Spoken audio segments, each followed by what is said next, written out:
Welcome to the CCMW London and Muslim Resource Centre for Social Support and Integration virtual knowledge sharing workshop. I am Razia Ali Hassan from the CCMW London chapter.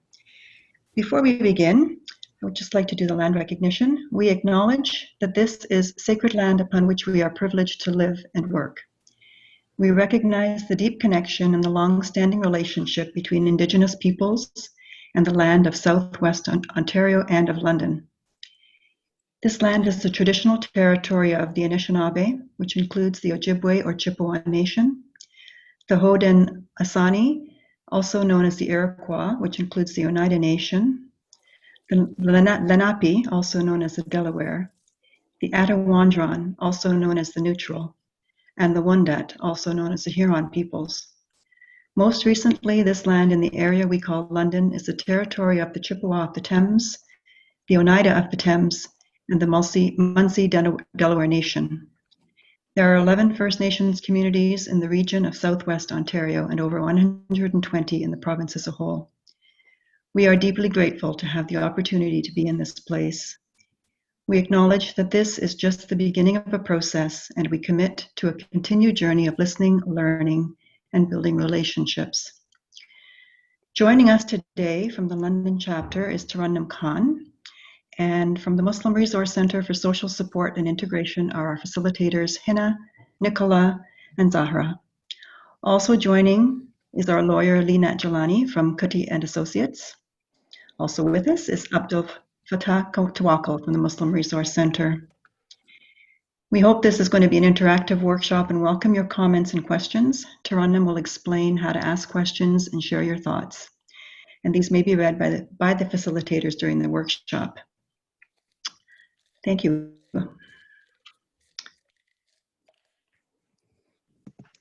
All right, Assalamu alaikum everyone. As Razia introduced, I'm Tarannum. I'm from the CCMW London chapter, and I wanted to begin with just some housekeeping for today. So, inshallah, today's recording will be recorded. Today's seminar will be recorded, and you will be able to find that recording on our website afterwards. We ask that you give us a couple days to have that all submitted and posted, but you will be able to find it on our website, which is just ccmw.com/London. So again, ccmw.com/London. And we welcome you to revisit this content with yourself, and please feel free to share it with all your networks. In terms of this Zoom call, we ask that all of you keep your video cameras off and your microphones muted during the workshop, because this will help eliminate any ambient noise, and it will also keep our connection strong and increase clarity. So I'll give you all maybe 30 seconds now to try and make sure your microphone is indeed muted and your videos are off. I believe everyone is muted right now, so that shouldn't be an issue. All right, so like was mentioned, this will be an interactive workshop, so we invite all your comments and questions. There will be some designated sections throughout the presentation, Q&A sessions, during both the first half and the end of the workshop, where you can ask questions, and we ask that you use the chat box function. So on Zoom, there's already been some messages being sent in the chat box. You should see an option to send a message somewhere in the bottom of your screen. And so once you click that button, a chat box will appear on the right side of your screen. And if you think of a question at any point, please feel free to type it in that box, and we will address it during the Q&A session. That way nobody has to be interrupted mid-sentence, but we will, inshallah, be able to get to all of your questions. If you have a private question, feel free to ask it privately. You can send a private message to one of us hosts today. That to recap, that includes myself and Zahra and Nicola and Nuzhat from MRC here. And so if you have a private question, again, please feel free to ask us privately through the same private chat box function. Additionally, an evaluation will be emailed to all of you later today. It only takes about 5 minutes to complete. And please don't include your name on this in order to maintain your anonymity. So the information you provide will be fully confidential, but we do ask that you complete this evaluation. It'll really help us at CCMW. And if at any point you require any technological assistance, please send me a direct message in the chat box, and I can try and help you out privately through the private chat section. Thank you.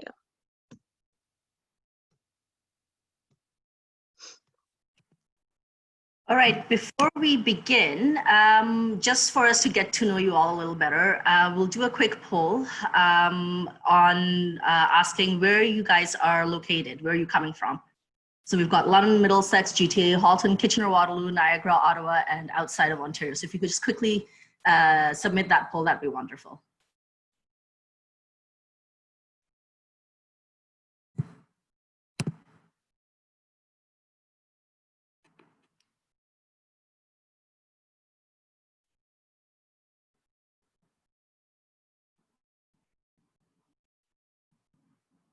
Zahra, do you have the results?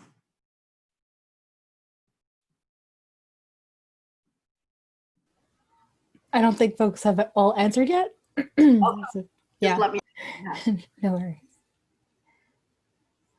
I think we can give it like another minute or so.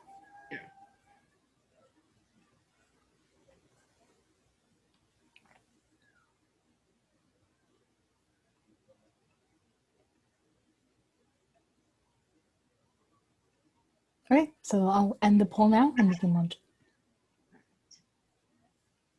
Oh, doesn't look like any responses. Are folks able to see the poll? I can't see anything. No? No, just your housekeeping screen is still on. I was able to submit mine. I same. You were able to submit yours? Yeah. Likewise. I got something, but I submitted mine. Oh, there it is. Yeah, it just says 0. No, the poll came up. The poll. Oh, but folks weren't able to respond. Oh, it came off already. Okay, How about now? Can folks see? Yes.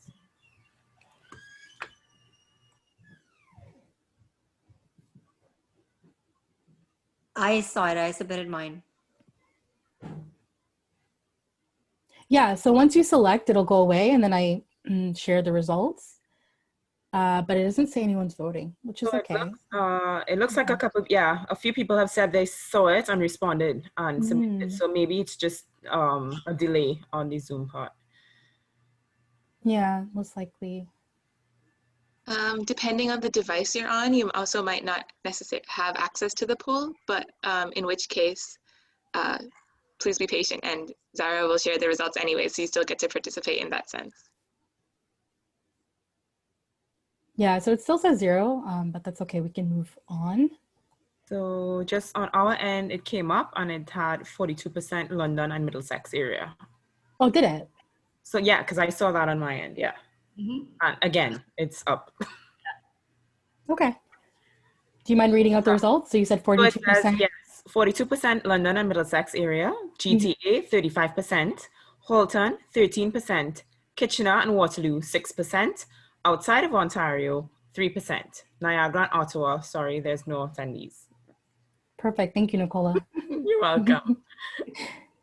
Okay. All right, then we have another question. Zahra, you want to pop up that poll? Can folks see it? What background are you coming in from? Are you a social service provider, a healthcare worker, law service, teacher, student, or general public? Thank you.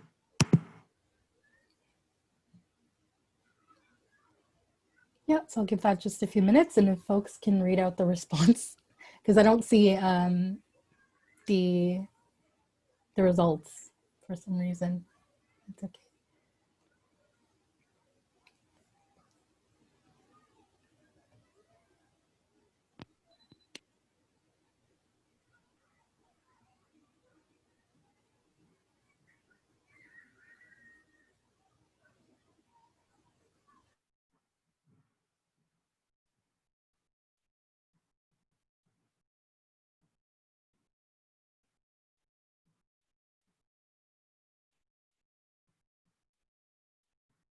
All right, so we've got 38% social service providers, 3% healthcare workers, 6% law services, 3% teachers, 21% students, and 29% general public.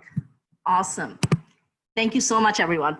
So before we begin, I'll just let you know that there will be some links and a survey that we would want you to fill out at the end. So I'll post it on right now, but I'll also post it at the end so that you do have access to the links and then later on the survey. Thank you so much.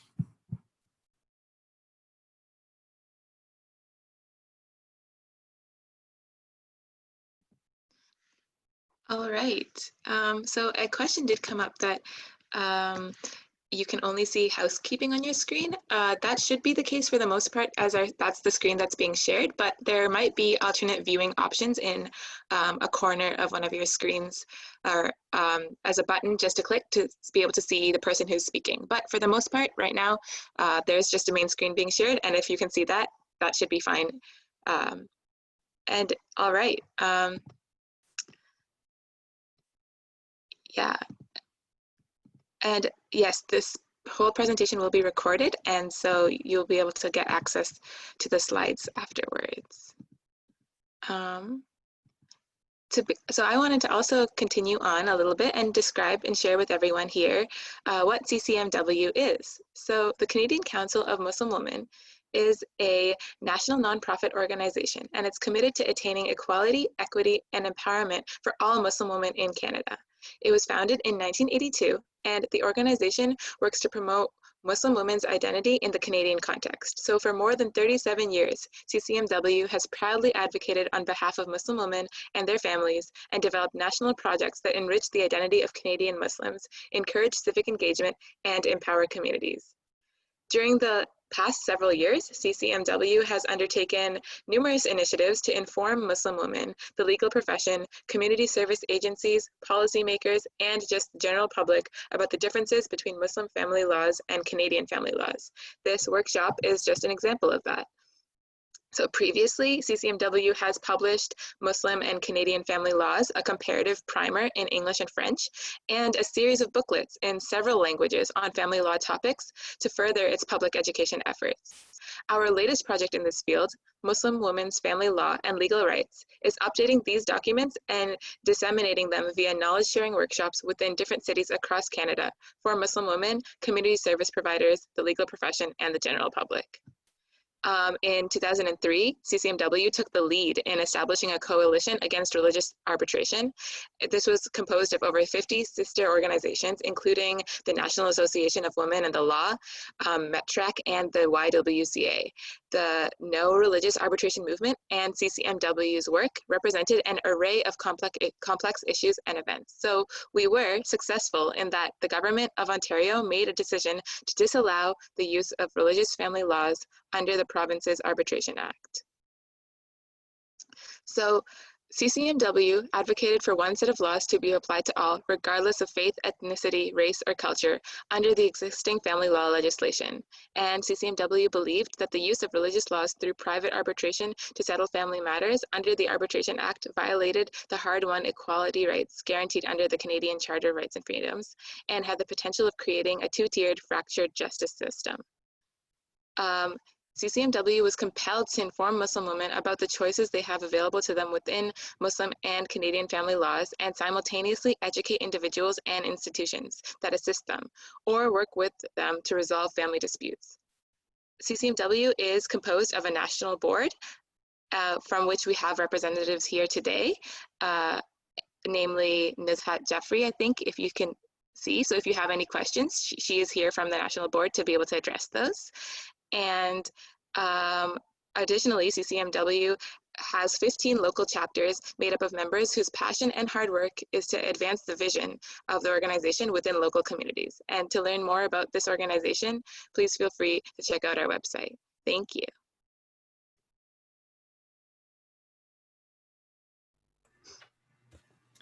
Hi. Founded in 2009, the Muslim Resource Center for Social Support and Integration is a not-for-profit, charitable, anti-violence and social support agency promoting family safety, well-being within London's diverse Muslim communities.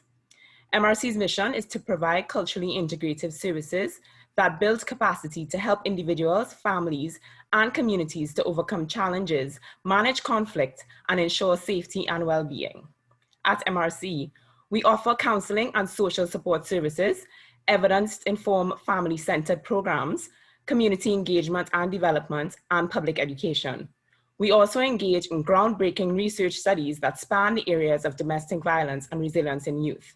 Now I pass you on to Zara, who's going to highlight a few of the initiatives under the Public Education Division.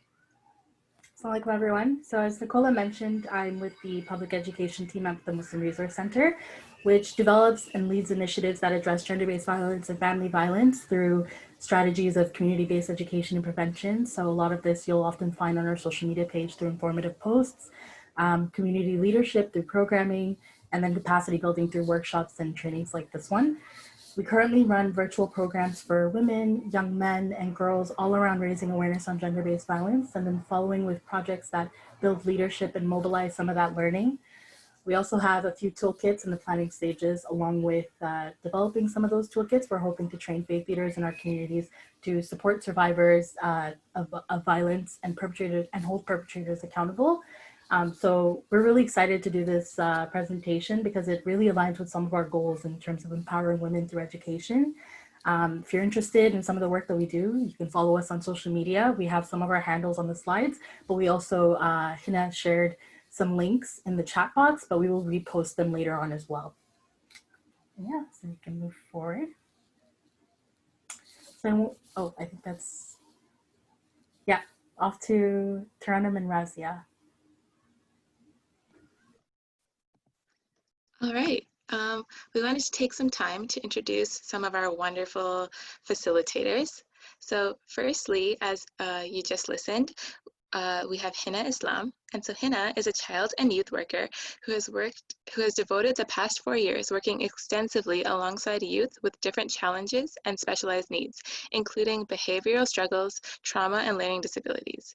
She earned an honors degree in psychology and criminology from the University of Toronto and is currently completing her master's in counseling psychology to further her career in the field of counseling.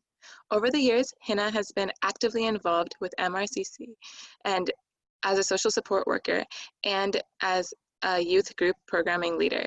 She also volunteers in initiatives with children in different domains as a Stand By Me mentor, an advocate, and is a published author of a children's book.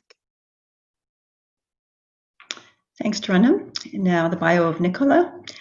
Nicola was an active community member in her homeland of Trinidad and Tobago as a youth leader. She was a member of many planning committees for major events and also the co-founder of an all-girls group. Through these ventures, she facilitated retreats and workshops in schools and other local communities within Trinidad.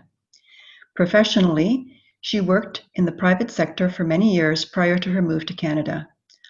Although Nicola migrated to Canada 13 years ago, it is evident her desire to contribute to the development of her community in Trinidad and Tobago has never ceased, as she has facilitated multiple charity drives in Canada for causes in her homeland.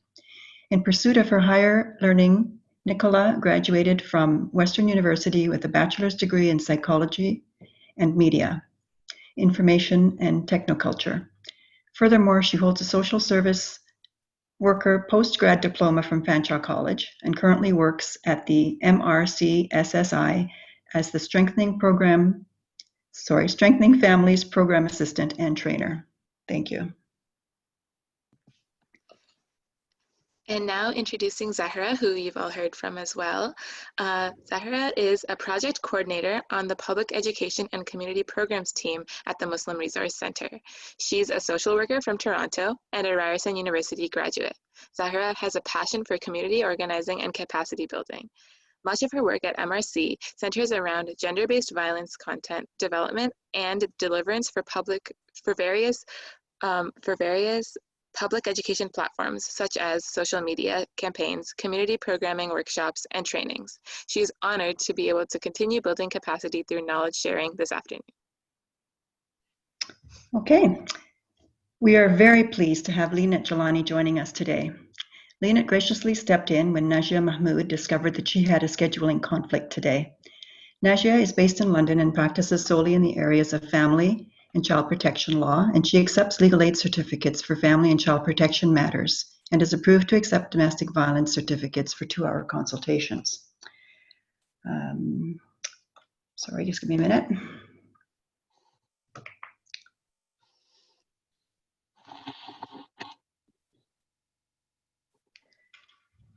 So associate lawyer, Lynette Jelani.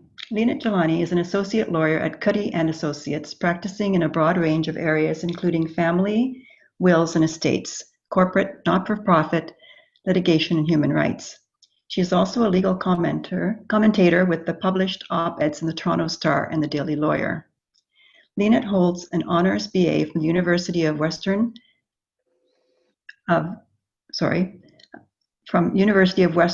JD from the University of Windsor.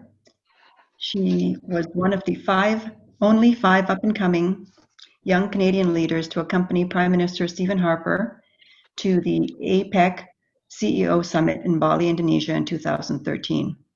She represented Canada at the youth arm of the G20 Summit in Mexico in 2012 and participated in a trade mission to Southeast Asia in 2011. She successfully completed her licensing requirements and was called to the Bar of Ontario in 2018. Lynette has trained in conflict prevention, resolution, and reconciliation with a postgraduate certificate in international conflict management from Johns Hopkins University, Paul H. Nitz School of Advanced International Studies, and the International Peace and Security Institute. Prior to starting at Cuddy and Associates in 2017, Lynette interned at the United Nations in New York. And finally, in our presence, we have Imam Abd al-Fattah Tawakkol, who was born and raised in Calgary, Canada. He holds a BA Honors in Religious Studies and a BSc in Zoology and a Master's degree in Islamic Studies. Imam Tawakkol has been engaged for several years in many aspects of interfaith dialogue, the media, youth and family counseling, and outreach. He lives in London, Ontario, where he has served as the Imam of the London Muslim Mosque for 4 years and is Director of Community Outreach and Engagement until June of 2018. He is currently working at a non-religious social service family support agency, the Muslim Resource Centre for Social Support and Integration in London, Ontario, serving as their intercultural community relations coordinator.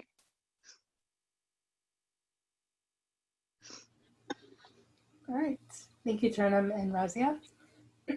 So just to give a brief context on this workshop reflects the content in the 6 brochures produced by CCMW that provides comparative information about Canadian and Muslim family law as they relate to women's rights.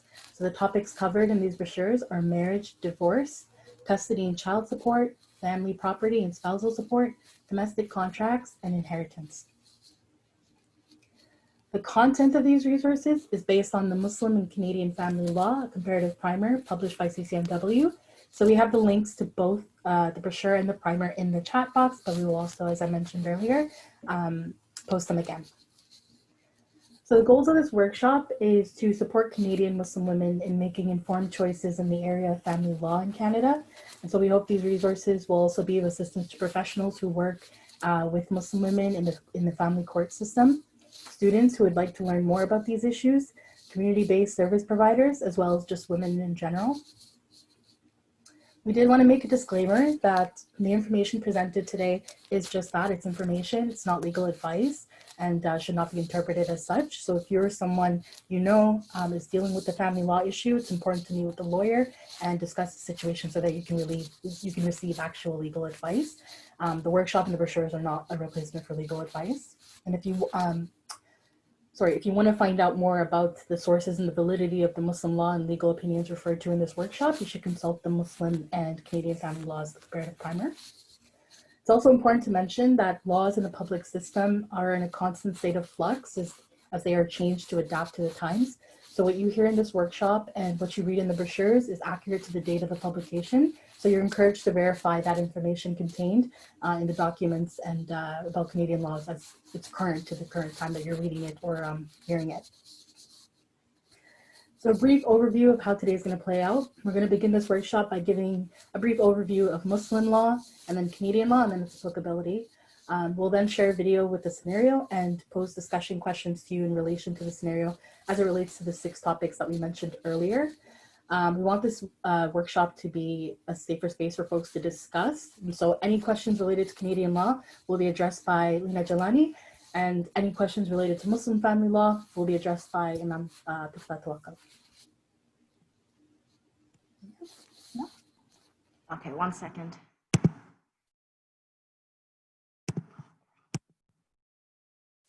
I'm just having some technical difficulty.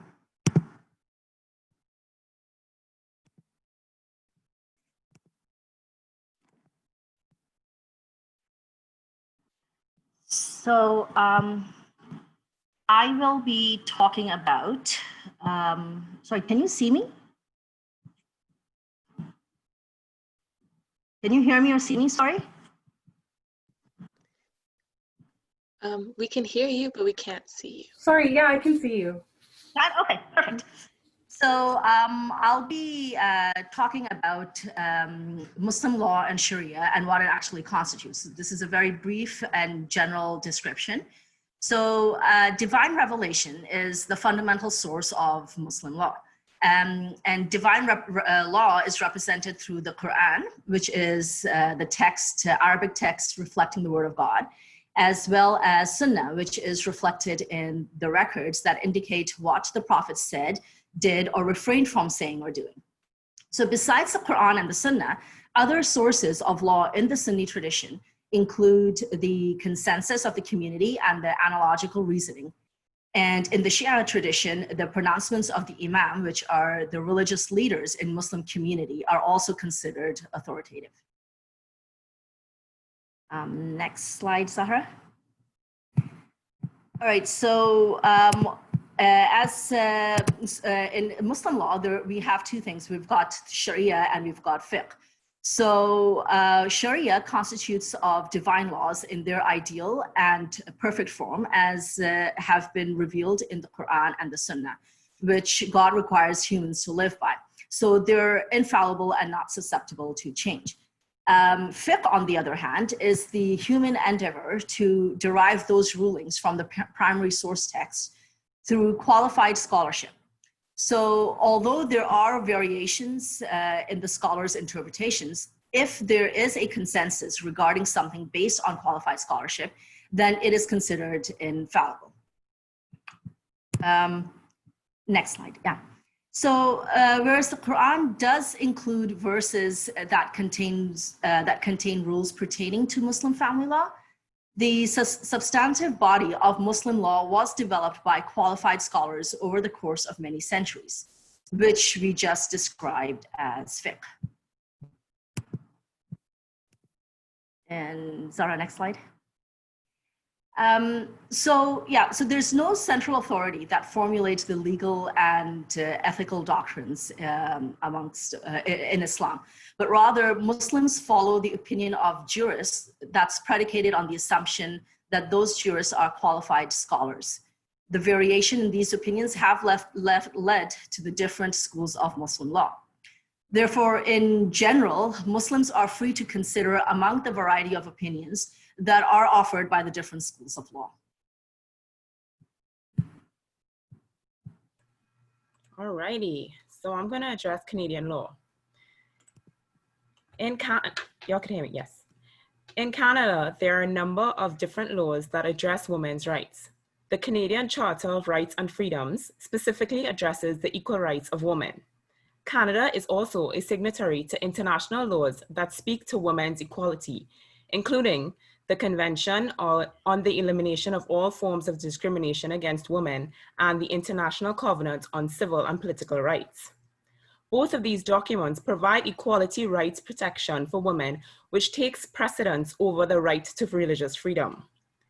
Case law and court decisions further addresses the issues of women's rights. Public court decisions are required to conform with the Canadian Charters of Rights and Freedoms. Court decisions are a matter of public record and can be appealed to higher courts. Family matters are governed by a number of federal and provincial territorial laws. Some matters relating to marriage, such as rules about who can marry whom, are federal responsibility. Others, such as the technical administration of marriage, are provincial. Divorce and the related issues of parenting arrangements for the children, child and spousal support, and property division is regulated federally under the Divorce Act. Provincial laws over custody, access, child support, property division, spousal support, restraining orders, and child protection are all covered under the provincial laws. Inheritance is also a matter of provincial regulation. Everyone involved in a family law matter can use the services of a lawyer to support and assist them. Those without financial ability to pay for their own lawyer can be properly represented through the Legal Aid Plan. In Ontario, you will refer to the Legal Aid Ontario. This covers court-based matters, not private dispute resolution cases. Its eligibility is determined by a review of a person's income and expenses. The Legal Aid Ontario set up different financial criteria for victims of domestic violence, making it easier for them to qualify for assistance. Regarding dispute resolutions, many people prefer to resolve the issues arising from the end of their relationship outside of the court system. However, where there is an unequal balance of power between the two people, such as in the situation of domestic violence, private resolutions may not reflect either the legal rights or the interests of the person with less power. There may also be safety issues. Family law disputes can be privately resolved through mediation, arbitration, or collaborative law. So, although these documents deal primarily with the issues of family law, it's important for women to know that criminal law provides some protection from abusive spouses. Both the restraining order and the exclusive possession orders are important legal steps women can take through family court to protect themselves from abusive partners, especially during the early days of separation, because we know that's when the risk of violence increases. Application for a restraining order and or exclusive possession of the home can be made as part of the larger family court proceedings dealing with custody, access, support, and or division of property, or it could be made separately. So the Canadian legal system is public, with laws and system in place that are intended to ensure women's equality rights. And under this system, laws are open to public review and scrutiny, and court decisions are a matter of public record. Moreover, the decisions can be appealed by the higher court, as Nicola mentioned. And in Canada, anyone involved in court proceedings has the right to have a lawyer represent them. And for those who can't afford the legal representation, there's government funding legal aid made available, as Nicola also mentioned. And public law supports a consistent approach and some measures of equality and accountability. But even so, we all know it's not perfect.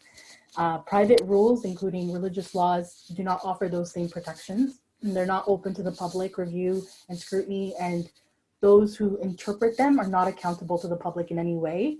And so there's also no right of appeal from a bad decision made under a private regime. That's not necessarily a right to legal representation, or there's not, a necessary right to legal representation, and legal aid is seldom available. And so for those reasons alone, a public system of family law is often preferred over a private one. So we are going to show the video. Nicola, you're good to play it. So this is the video scenario that we discussed earlier that we're going to play, and then we're going to have a few questions. But after to the video, actually, we're going to have a 5-minute break for folks, just to kick back, unwind, or take the break that you need. And then we'll reconvene and start having discussions on a couple of questions. So Nicola, I will stop sharing. Are you good to play the video? Can everybody see the video? Because I have it up. Oh, yeah. I just stopped sharing, so I think you're good to go.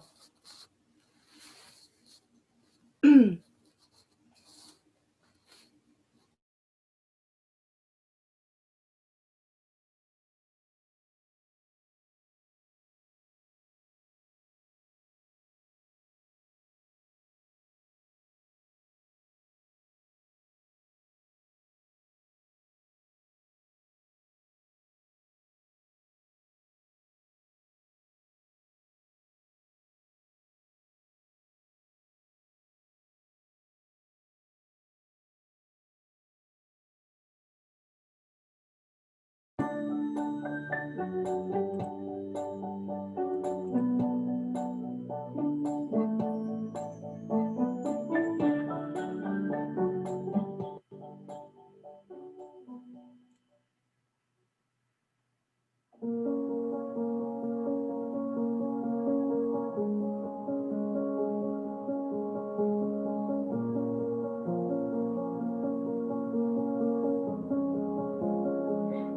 and Aisha were married in Malaysia in 2002. Their marriage was arranged and they did not know each other very well.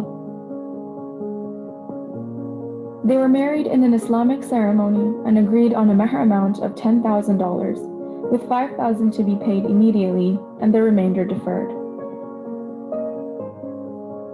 The couple's first daughter, Maha, was born in Malaysia. They moved to Canada when she was 2 years old.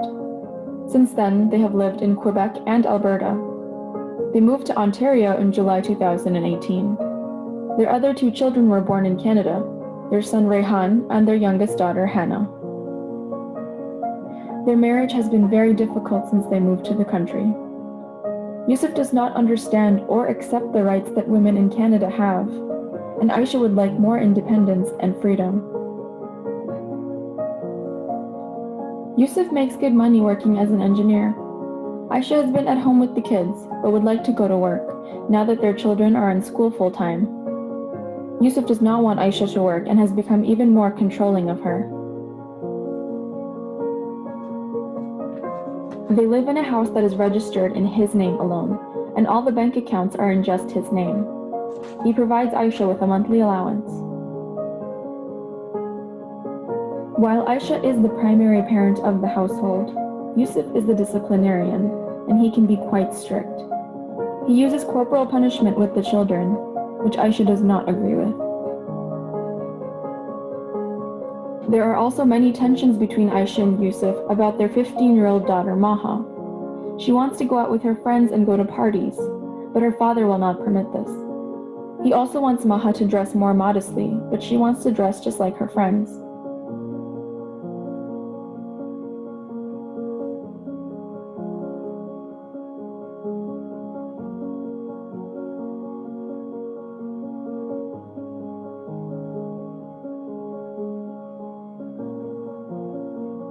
Yusuf recently returned from a trip to visit his family in Malaysia. He told Aisha he married another woman while he was there and that she will be coming to live with them shortly. Aisha is very shocked and concerned about what this will do to her status as Yusuf's first wife.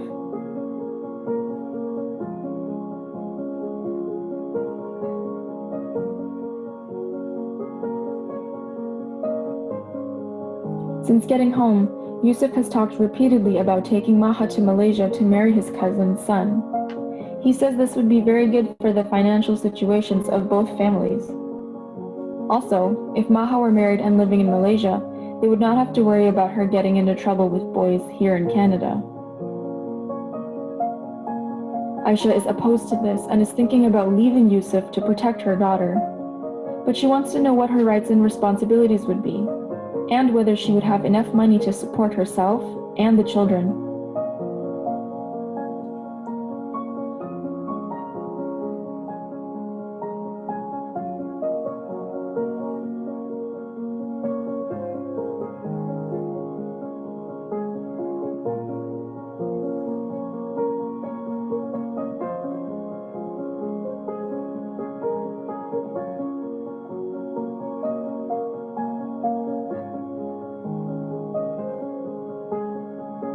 One day, Aisha receives the shocking news that Yusuf has suddenly died at work.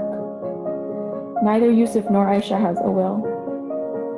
Aisha knows very little about the family's financial situation. She knows there's a lot of jewelry in a safe in Yusuf's home office, but she does not know the combination to get into it. She doesn't know where they bank, how much money is in their accounts, or how much money they owe on the house. Yusuf mentioned a few years ago that he inherited several $100,000 when his father died, but Aisha does not know what he's done with this money.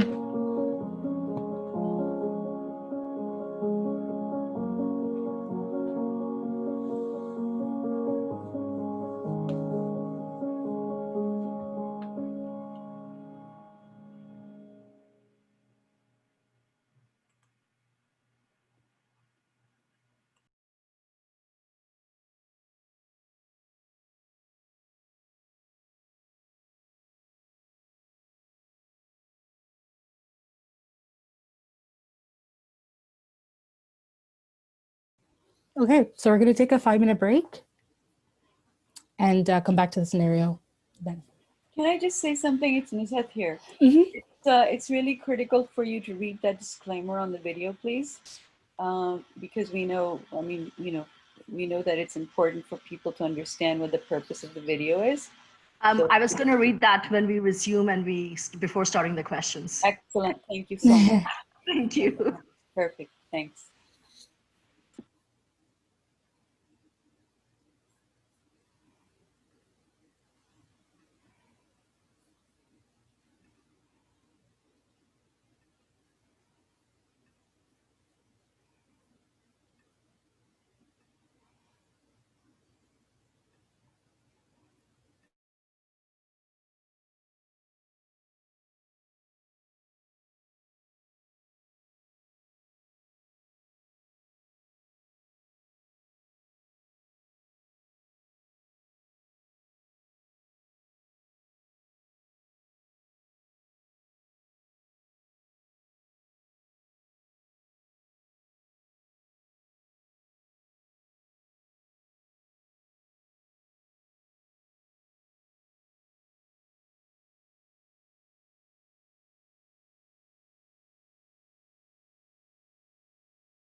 Okay, so we shall start again.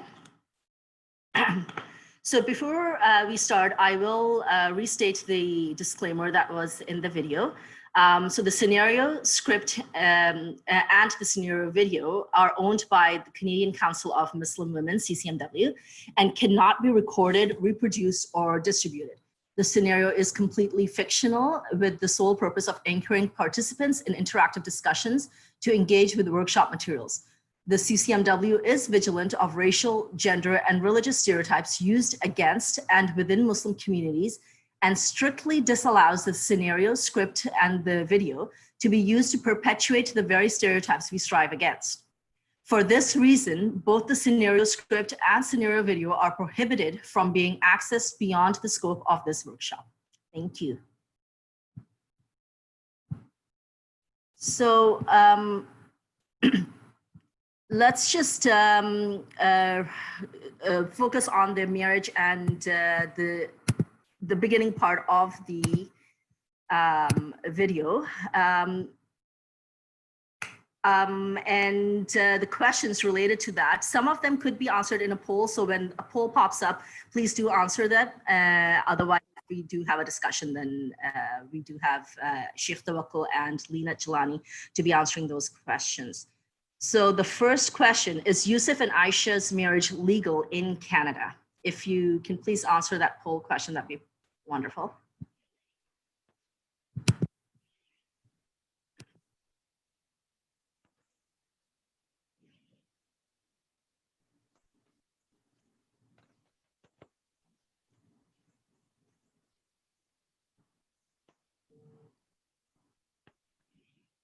We hope everyone got a chance to see the poll, because we know we had some difficulties at the beginning of the workshop. Zahra, are you receiving the poll answers? For some reason, I still can't see the results, but Nicola, if you can read it, that'll be great. Most certainly. I believe Awesome. it may, if you have your screen on full screen, I think that's why. Okay. Let me know when to close the poll and we'll be good to go. I think we can close it. All right, so 81% said yes and 19% said no. Lina, do you want to just chime in? Yeah. So yes, according to Canadian law, as long as you were legally married in the country of origin, you are legally married in Canada. The only requirements are the same that would apply in Canada, as you would have to have witnesses for the wedding. And if it wasn't the case, I mean, a lot of our immigrant parents, like I said earlier, wouldn't be legally married in Canada, but it is recognized. As long as you were a recognized marriage in your country of origin, you're a recognized marriage here in Canada. So the next question is, would Maha, and that's the daughter, be able to get married legally in Canada?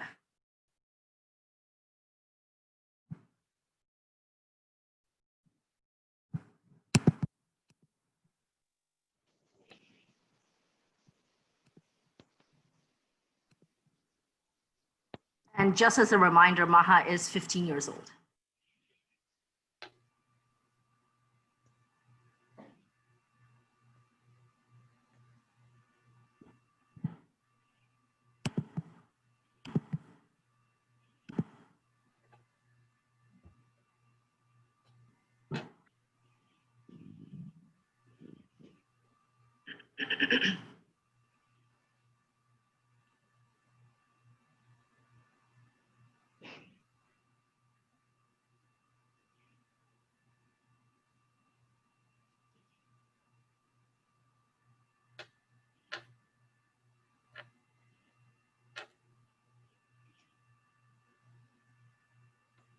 All right, so we, ooh, 50-50 split, guys. Yes, 50%, no, 50%. Lina, expand.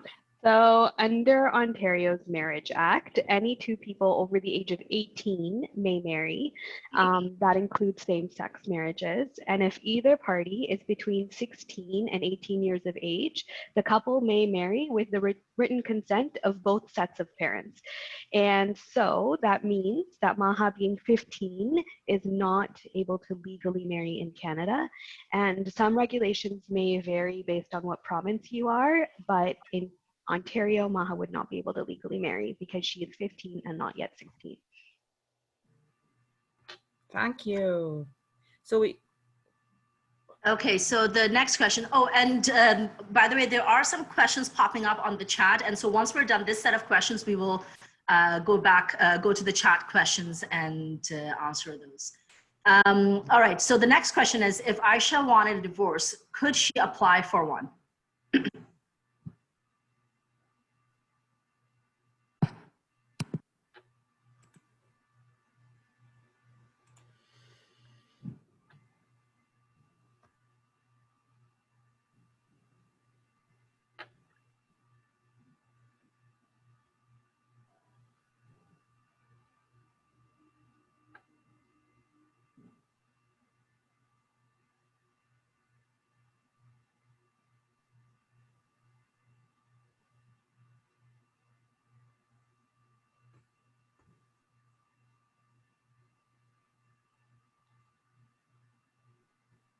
All right, so we have 97% said yes and no 3%. Lynette? So the answer is yes. So according to Canadian law, both spouses have the right to apply for a divorce. There's no one person who has a greater right to apply for divorce in Canada. All right, and then where would she apply and what reasons would she have to provide? So under federal law, because she's applying for divorce, she would have to apply at the Superior Court of Justice. So it has sole jurisdiction in all cases of divorce and division of property, while under provincial law, child protection and adoption cases must be heard in the Ontario Court of Justice. So both courts preside over child and spousal support, but since she's applying for divorce, she would be applying to the Superior Court of Justice. You can find where the Superior Court of Justice nearest to you is if you just Google it. So depending on your region, you would apply at the one that is closest to you. Also, what reasons would Aisha need to provide? So Canadian has a no-fault divorce system. So that means that the only ground for divorce in the Divorce Act is a marriage breakdown. So the Divorce Act says you can show your marriage breakdown if one of the following criteria applies to you. You have been living apart for 1 year or more. Your spouse has been physically or mentally cruel to you, and your spouse has committed adultery. Now, living apart for 1 year or more does not mean that you have to be living in separate houses. It can literally mean separate and apart in the same area. So you can be sharing a home together, a space together, but you're just psychologically and emotionally not attached to each other anymore. You're separated physically as well. During that 1 year, even if you've tried to reconcile, you're allowed to have around 90 days in which you've attempted to reconcile for the times that you're apart, but it still didn't work out. The 1 year would still count, even though you've been maybe together for maximum of 90 days.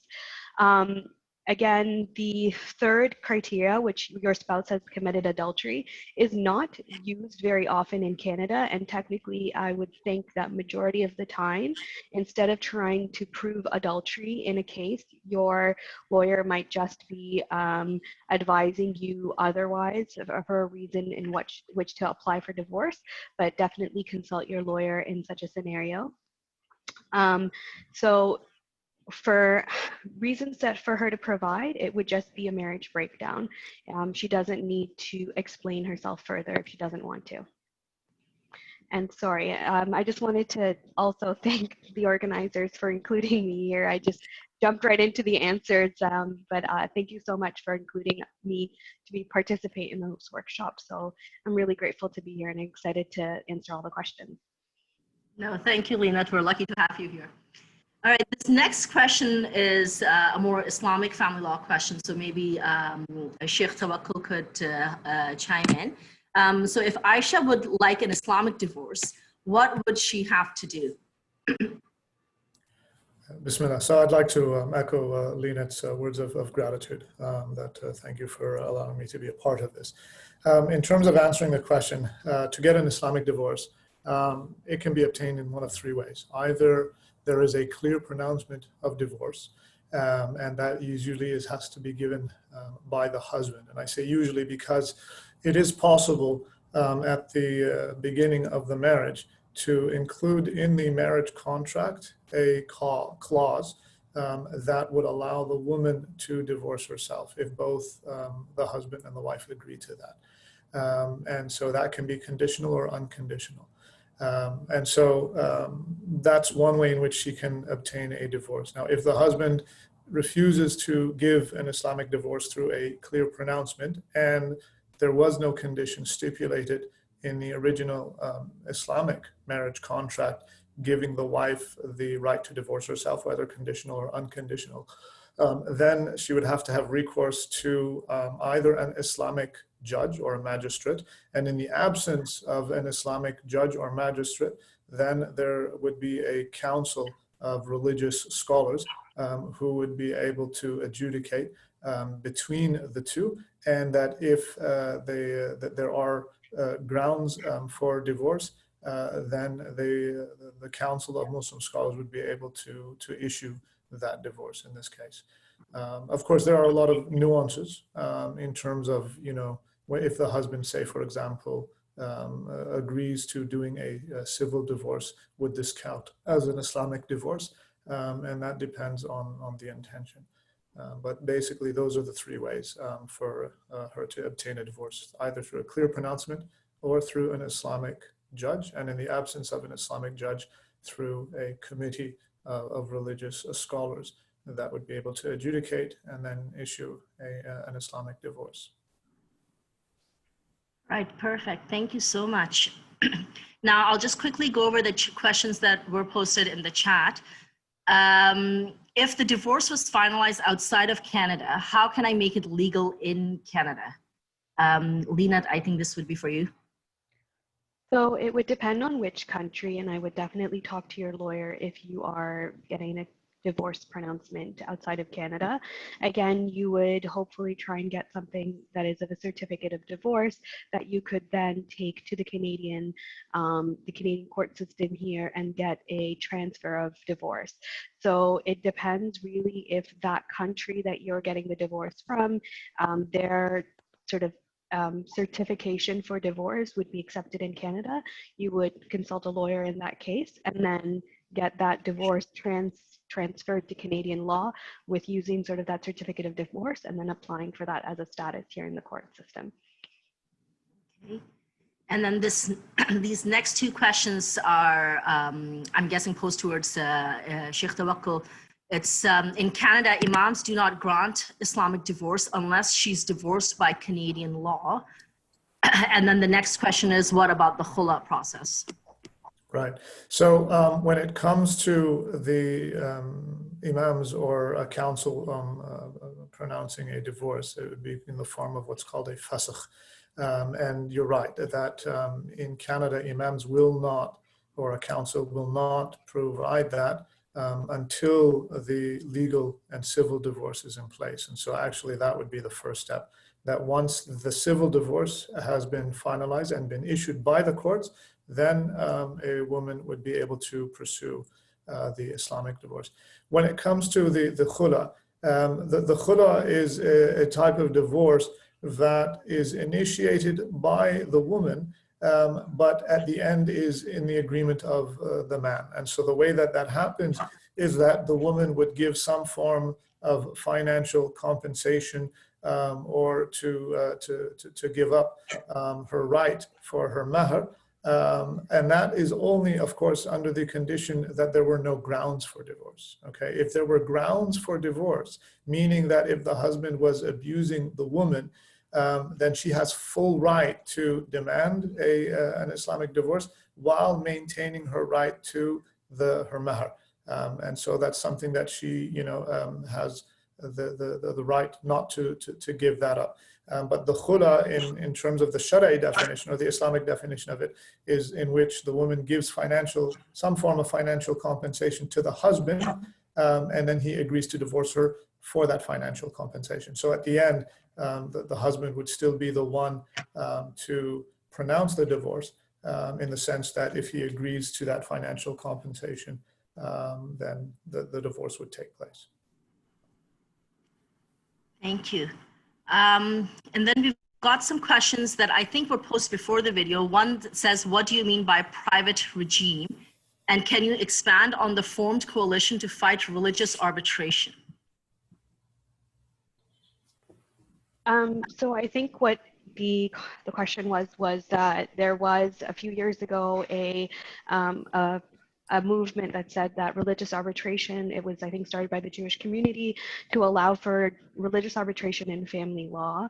I believe CCMW was stating that they were some of the first or prominent institutions which rejected this. And this is what we're talking about in the private regime, is if it was instituted that there would be a religious arbitration availability to the community, that there might be a two-tiered system where, because in our religion there is no central authority to make any religious fiqh judgments, that it would become arbitrary for women to go through the two systems, and possibly discriminatory or not as fair for women if they go to a system where there is no appeal system allowed, or no public scrutiny of the arbitrator that would be available.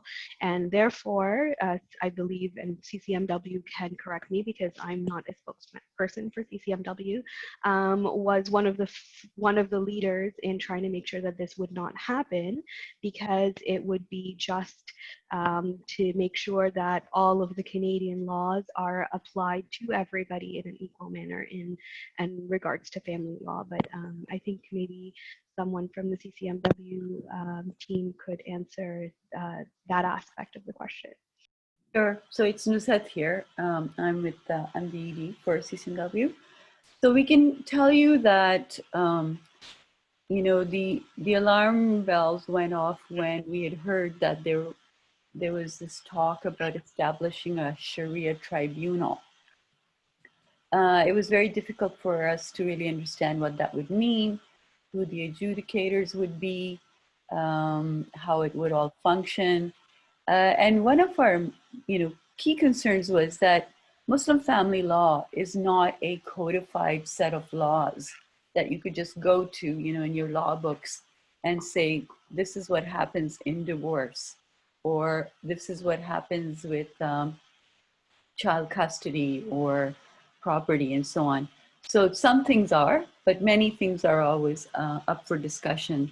And this is evident in the number of Muslim majority jurisdictions that exist around the world, and not a single one is like the other one.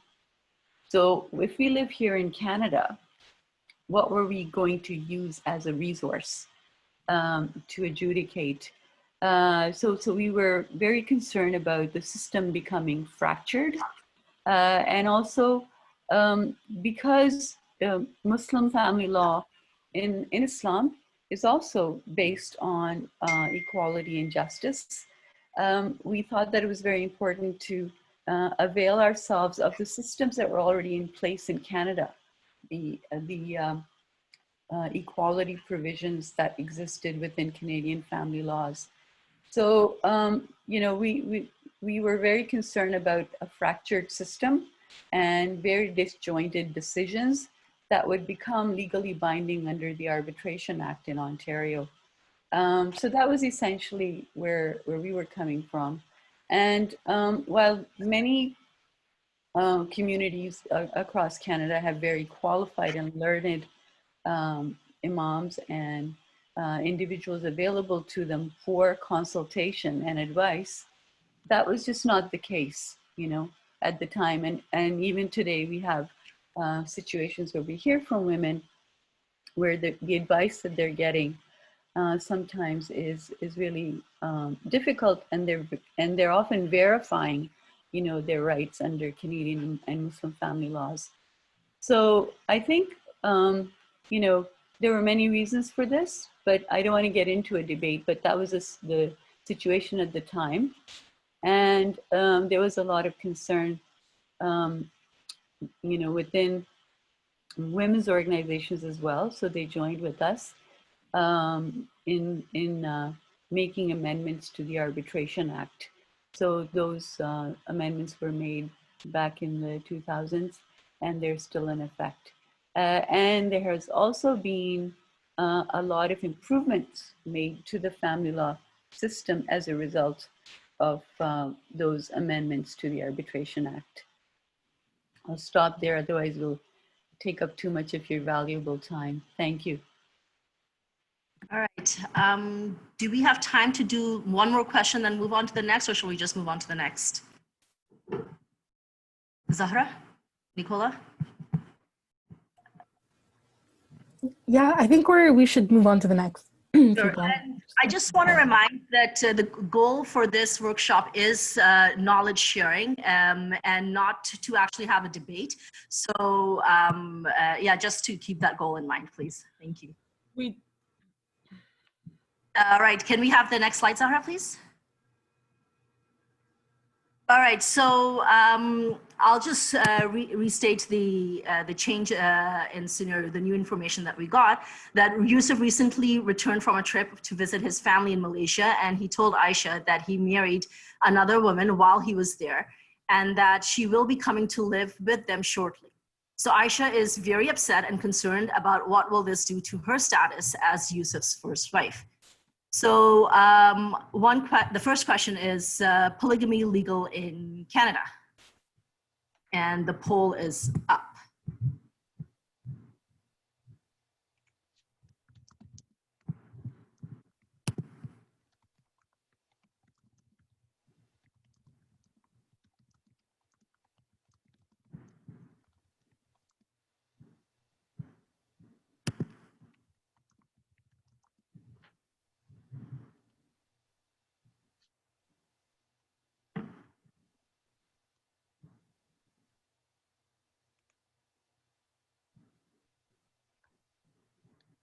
We'll just ask participants if we can refrain from posting any links at this time. There would be a full-on Q&A section at the end of the workshop, and then maybe we can share any resources at that time. Thank you.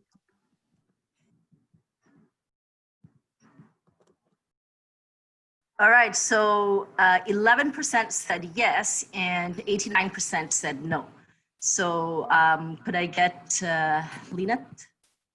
So bigamy, which means you're married to two people, and polygamy is more than that, is prohibited in Canada under the federal criminal code. So it is a criminal act, along with the fact of anyone who celebrates, assists, or is a party to such a rite, ceremony, or contract is liable to a maximum penalty of 5 years imprisonment if they are charged and found guilty in court. Now, exceptions exist where a party has reasonable grounds to believe that his or her spouse is not alive, and where the other spouse has been MIA, or missing in action, continuously absent for at least 7 years. Now, having said that, there has only really been one actual found liable polygamists that have been charged in Canada. That was around 2 years ago, and they were cult leaders or religious leaders that were actively not only promoting but facilitating polygamous marriages that were found guilty 2 years ago in 2018. So that means that really in Canada, on a more realistic basis, it is likely that a criminal charge will not happen, but it is more moving towards that way as case law and more actual convictions do happen in Canada. So no, polygamy is not legal in Canada, but it is hard to prosecute, as the government is hesitant to prosecute individual people who have married more than one wife or husband. All right, thank you, Lynette. All right, next question is, would Aisha lose any of her rights because Yusuf has married another woman?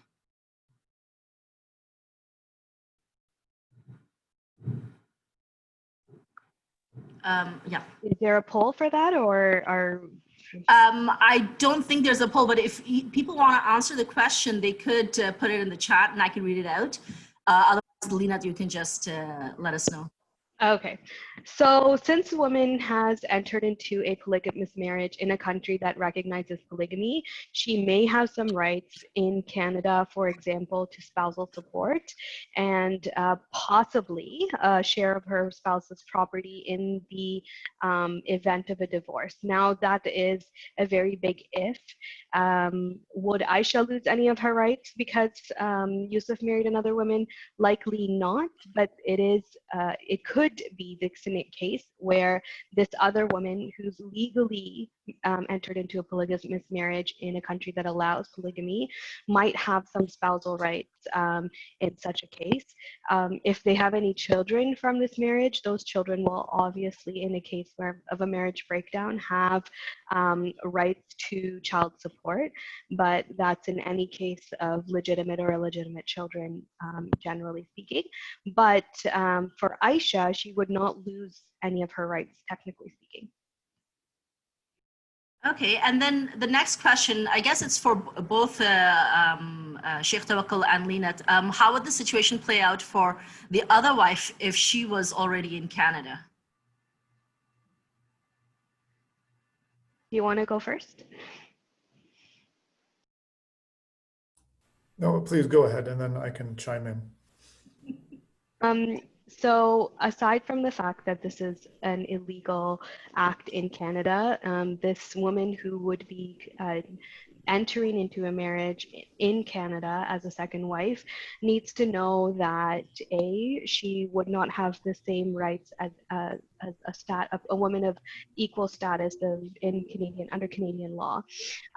She also needs to know that she can always seek legal advice and legal help from a lawyer in case of any help in regards to her rights or ways in which she can seek help.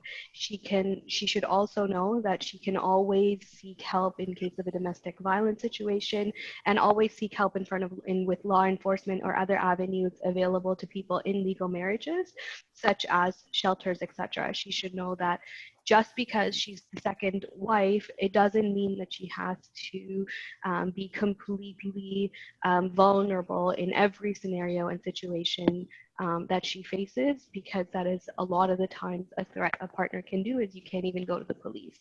And this is not true. So if the other woman was in Canada, she could technically be seen as a common law partner. So so this could mean that somebody is married and has a common law partner as well. But what does a common law relationship mean? So according to the Family Law Act, if you are not legally married, but you have cohabited with your partner continuously for at least 3 years, are in a relationship of some permanence, or have a child together, and this relationship is conjugal and is in a romantic relationship, this person can be your common law partner. In this scenario, if you are a second wife and technically considered, or could technically be considered, a common law partner, I would definitely encourage these women to seek legal advice and possibly find legal avenues in which to protect or safeguard some of their rights, possibly through a domestic contract, but definitely speak to a lawyer and seek help. This is not to encourage second marriages or common law relationships, but it's to recognize that this does happen in our community and that there are avenues in which to protect yourself and not be completely vulnerable in such a scenario. So there is ways to seek help, and again, I would not recommend it if you are not in this situation and considering to be in a situation like this. But if you are, but there are ways in which to protect yourself in some manners and shapes and form. So just in this regard, when we're talking about taking on a second wife or a third or a fourth Islamically in Canada, this poses a number of issues, because at the end of the day, we're looking for that which is going to be just and equitable for all of the parties in a marital relationship. The fact that as Muslims, we're living in Canada knowing that taking on a second wife is illegal, that alone is sufficient for imams to discourage the practice. And I know that this is from the Canadian Council of Imams, which I am an acting member on, that the CCI does not encourage entering into polygamous relationships. And I know that there are opinions that do exist, that are valid opinions, that would go to the extent to say that it's impermissible in our context, in our particular situation and in our context, because of the fact that the woman's rights in terms of the second wife could easily be lost and violated. And so this is not to dictate for a woman who is considering to enter into such a relationship what she should or should not do. At the end of the decision, the decision is up to her, but it is important for her to be aware of what are some of the possible repercussions of her entering into such a relationship, and to make an understanding that at the end of the day, it's about safeguarding her rights. Because it's not just simply about looking at the ruling in and of itself in particular, but you have to look at the context in its in the general picture as a situation as a whole.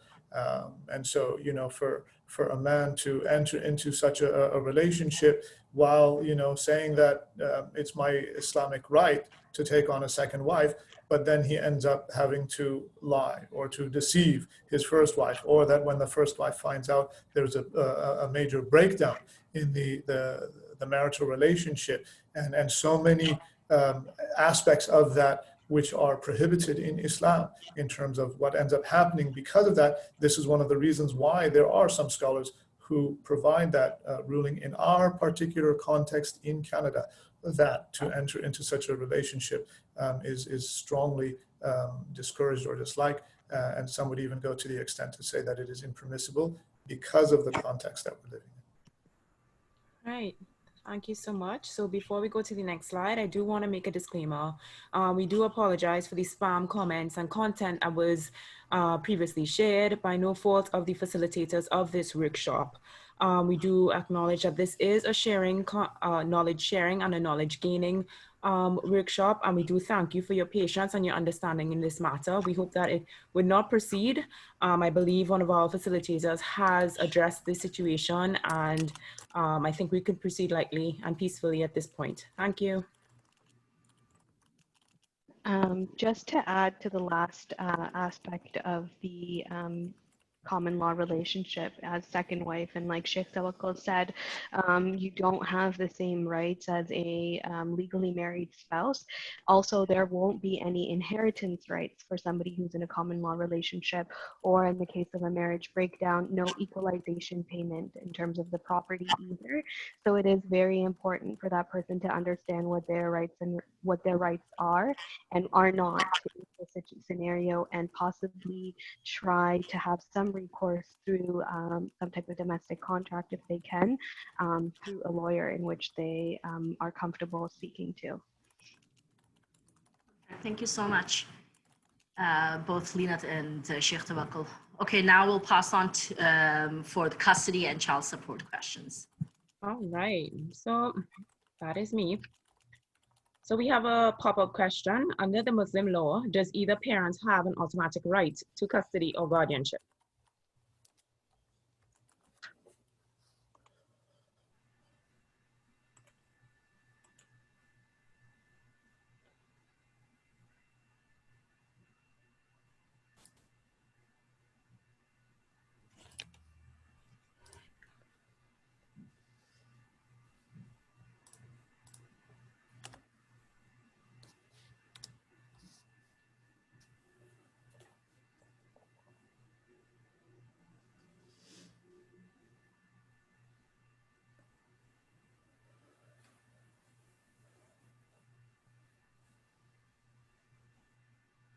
Okay, so we have 54% said yes and 46% said no. So we open the floor to our legal and legal lead. So when it oh, comes actually, that's to, Imam Tawakkol, sorry. Sure, no, that's fine. So when it comes to an automatic right to custody or guardianship, it's important to differentiate between the two. Custody has to do with in Arabic what's called hadana, and guardianship is wilaya. And so in general, the wilaya or the guardianship is seen towards the father in the sense that he's the one who is responsible for the upkeep of the child. Whereas custody is something that, if the child is younger in the relationship, then it usually goes towards the mother. If they're older, then past the age of discrimination, and the age of discrimination is generally considered between 7 to 9 years old, then the children are actually given the choice. But at the end of the day, the principle when it comes to Muslim family law and children and custody rights is what is in the best interest of the children. And this is unfortunately what ends up happening, where children end up losing a lot of their rights during custody battles and things like that. And so from an Islamic perspective, which is also in alignment with Canadian law perspective, it's putting the interest of the children first, and what is at the best interest of the child. And that's usually taken into consideration. And then there will be nuances in terms of differences of opinion in terms of, if the child is male or female, and then at what age that they would be when it comes to custody. But when it comes to guardianship or wilaya, and I'm using the Islamic understanding of this in terms of the one who's responsible for the upkeep of the child, that is generally considered an obligation of the father, even after the marital bond has ended, that the husband or the man would be responsible for the financial upkeep and to provide child support for the children for the remainder of the time that they are under the care of either parent. Awesome, thank you. So we'll move to question number 2. Under the Canadian family law, how would a court decide who should get custody? So in Canadian family law, just like Sheikh Tawakol mentioned, it depends on the best interest of the children. So that's what the court uses to determine who gets custody of the children, and how much time each parent will get, and how these decisions are made about children are used with that test. So for example, in Ontario, according to the Children's Law Reform Act, the court must consider, among other things, the child's needs and circumstances, the child's views and preferences, the ability and willingness of those applying for custody to provide the child with guidance, education, and the necessities of life, including support for any special needs that the child may have, and the parent's ability to provide a stable environment for the child. Now, Nicola, you had posted earlier about the new reforms to the Divorce Act. So there are new reforms that are going to be made to the Divorce Act that were supposed to be taken in effect this year, but are delayed due to COVID-19 reasons and are going to be taken effect next year. But there has been a revision in the child custody aspect that says that each parent should have maximum parenting time. This is going to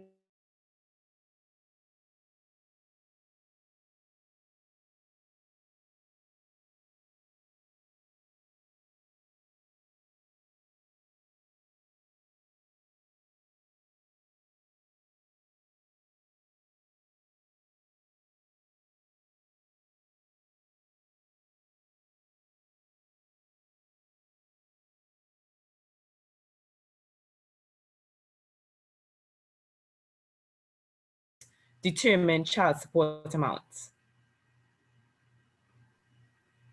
Custody is who has the where the children are living. So there are 3 types of custody. There is joint, sole, and shared custody. So these are the joint custodies are when both parents have the ability to take care of the child. They have the ability to make the primary decisions of the child. Now, shared custody means that the children are living between the 2 parents at a certain percentage of the time, whereas in joint custody, they don't necessarily have to be living with both parents at a certain percentage, but both parents have the right to make decisions about the child. Now, access comes in when one parent has sole custody and there are the other parent is seeking to visit or have access to the child at certain times.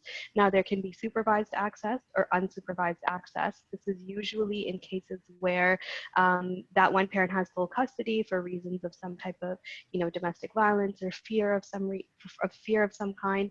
Supervised access usually happens in places where there's either a third party, so like an institution, a center that would allow for this parent to see the child without with supervision, unsupervised, or it could be another family member, so at grandma's house, for example.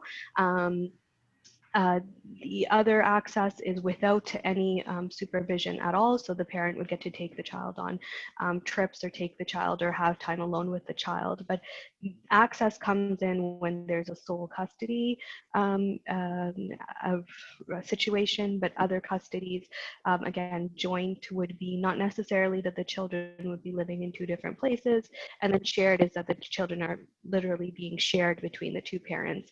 Now, how does that determine child support? If the children are being shared in both places between the father and the mother, the child support is then halved to a certain extent. So there is an algorithm that determines, based on how many days the children are staying with each parent, that determines, once you plug it in, children's ages, children's percentage the child is staying with that parent, and then it spits out whether the children, whether one parent deserves more money to support the children's upkeep, or each parent takes care of each children themselves, because the amount that would be split is no longer needed to be split. So definitely talk to your lawyer. Those algorithms or that sort of mathematics would be best dealt with when you're seeking a particular situation, and you can let your lawyer know exactly how your situation is to play out. Right, so we do have one just before that. The custody was given to the mother in another country. Can this be discussed again in Canadian court?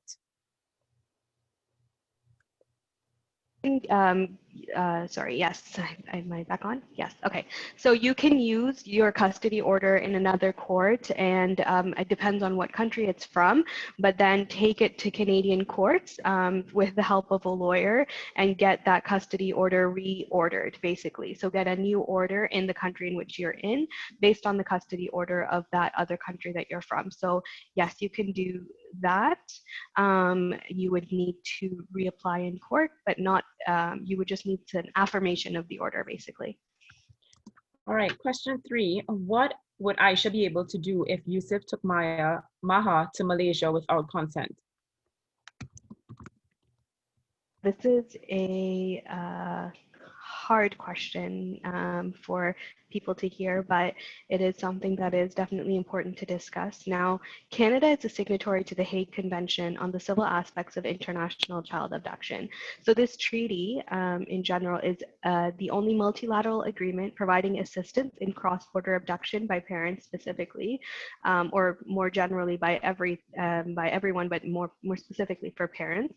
And if a child is removed illegally from Canada to another country, that is also a signatory to the Hague Convention. The parent in Canada must contact the central authority here, which is either the Federal Minister of Justice or the Attorney General of the province or territory, to have recourse in the country that is also a signatory to help get custody back for your child. Now, what if the country is not a signatory to the Hague Convention? Malaysia is not a signatory to the Hague Convention on Child Abduction. So what could Aisha do in such a scenario? I would just like to point out there are a lot of other Muslim countries that are not signatories to the Hague Convention. So for example, Afghanistan, Saudi Arabia, and other countries as well as Pakistan, I believe. So if your country of origin is not signatory to the Hague Convention, it definitely complicates the situation much further. Your other avenues would be A, seek the help of a lawyer.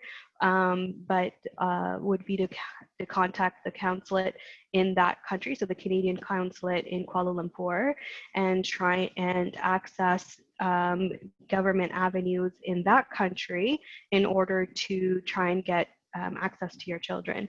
Whether that means that you need to hire a lawyer in the country that your kids are abducted and in Canada, those are some of your options. I will paste a link that would help you understand what to do in the situation of if your child is abducted to a country that is not part of the Hague Convention. But it's not impossible, but there are avenues and steps that you need to take, along with contacting the consulates and everything else.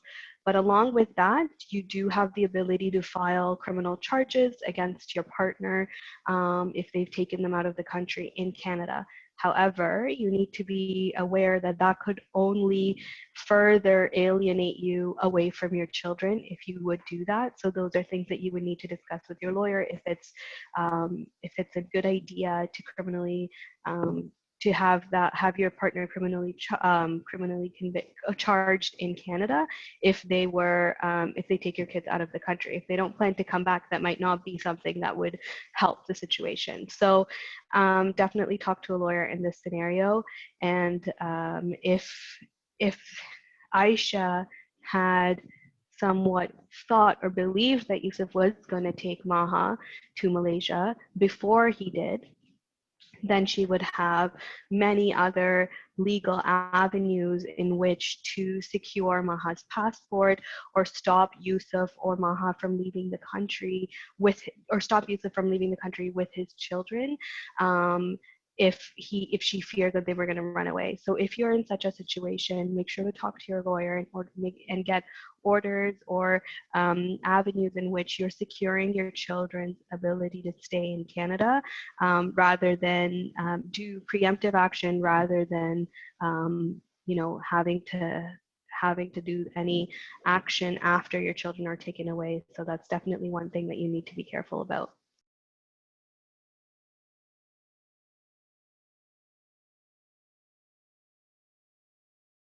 All right.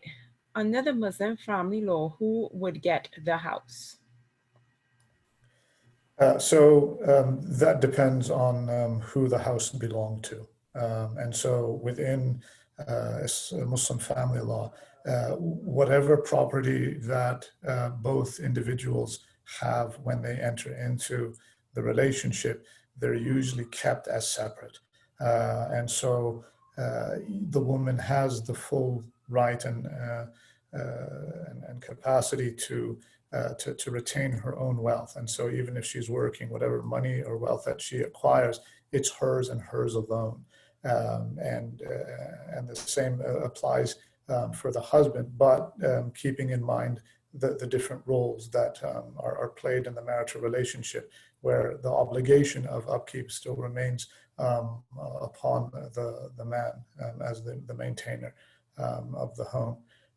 And so who gets the house at the end, if a marital relationship breaks down, then it depends on who owned the house from the beginning, but it also depends on how long the relationship has been established in terms of what's called the mutta. And so if you have, say, for example, a couple that have been married for 20 years, and the woman has been contributing to the upkeep of the house, not necessarily financially, but just in terms of being able to maintain the house, then according to some Muslim scholars, that she would have a right to some portion of it, but in terms of legal ownership of the house, it goes back to who owned it from the very beginning. Thank you, Imam Tawakkol. Now, question number 2. Under the Canadian family law, who would get the house? So under Canadian family law, both spouses have an equal right to possession of a matrimonial home. So possession means the right to stay at it. So this is regardless of ownership, and each spouse has the right to possess the matrimonial home. This right only ceases when married couples cease to be spouses, unless a court order or separation agreement stipulate otherwise. So which spouse gets possession of a matrimonial home during the breakdown of a relationship would either be determined mutually among the spouses, their lawyers, or by court. Now, in terms of ownership of the home, the full value of the matrimonial home is to be shared equally between the spouses, even if the house was bought by one spouse prior to the marriage or given as a gift. So in Canada, the matrimonial home has a special status in which, regardless of who bought it, whether it was brought in before the marriage or who owns it and whose name it is in, the both spouses share equally in the value of that home, because it's considered a special, it has that special status of being the matrimonial home where these two people established a family. And what if the matrimonial home is shared with the in-laws? A good question, because a lot of families now are in joint family systems, and they're living with their in-laws, and one residence with their in-laws, with their potential brother or sister-in-laws as well, all having different matrimonial couples, so different married couples all under one roof. This complicates everything because one residence can potentially be a matrimonial home to several couples, and during a separation, matrimonial homes can become highly contested as issues of possession and potential interest in the home can arise. So in such a scenario, if you're living with your in-laws, who gets the home is best discussed with a lawyer, because your particular situation and how the nuances of who's been paying what matter. You would need to figure out who would get the house and who would get possession best with a lawyer.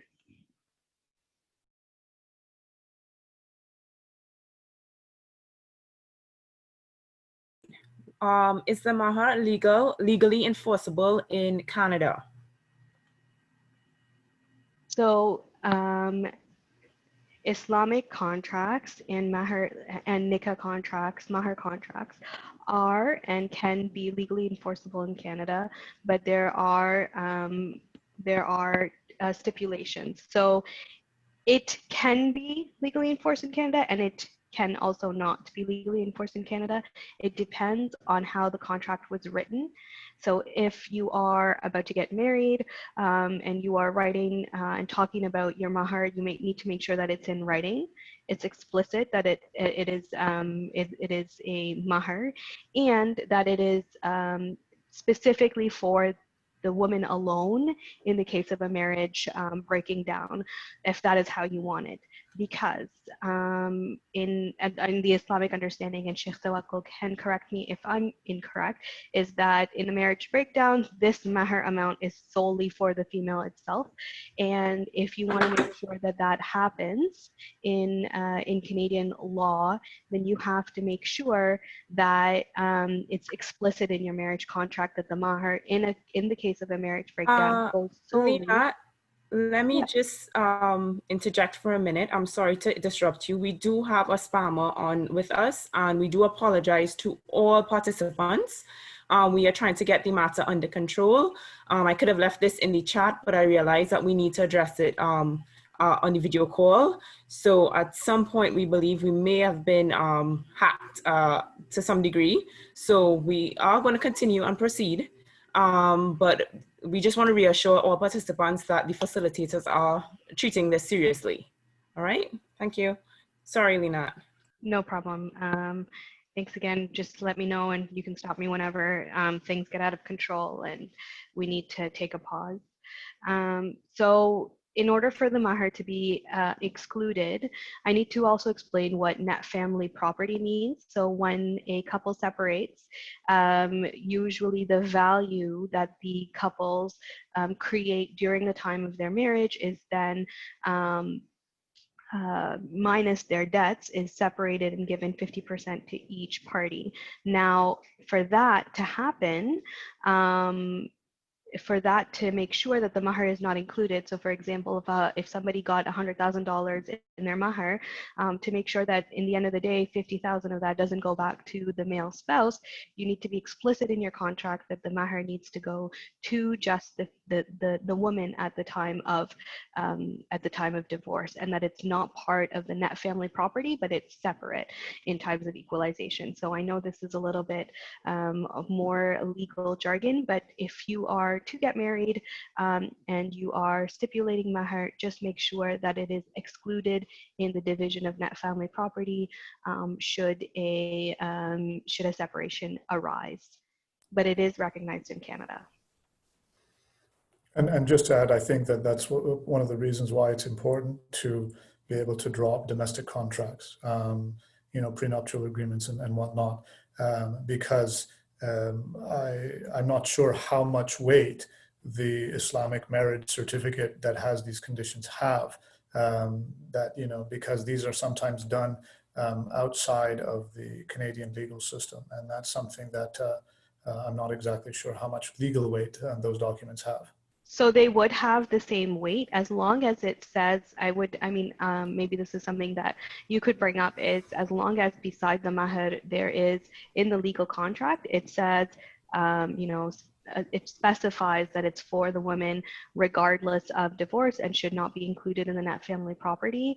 That contract can be enforced in Canadian law, or may be enforced in Canadian law, as long as the writing is very explicit that even in the separation that the entire mahar goes to the woman, because what otherwise would happen is that the mahar would be equalized between the two spouses in that scenario. All right, so we're going to move on to the topic of inheritance. So how does the Muslim law treat inheritance? So when it comes to inheritance, one of the few aspects of Muslim law or Islamic law that is very explicitly delineated in the Quran in detail are the laws of inheritance. And so, between the four schools of thought, there's generally around 95% agreement when it comes to the rules or the laws related to inheritance. And so the idea behind it is to be able to, to provide for the relatives of the deceased, and things that are taken into consideration would be, like the traditional roles. And that's one of the reasons why, the Quran mentions very specific, the amounts or the shares that would go to the particular family members who remain alive after the passing of an individual. And at the same time, there is some leeway in the sense of what's called the wasiyah, or the bequest. And so then an individual is able to make a bequest up to 1/3 of their assets or their wealth, of course, after debts have been paid and funeral costs have been covered, and any rights that have been owed.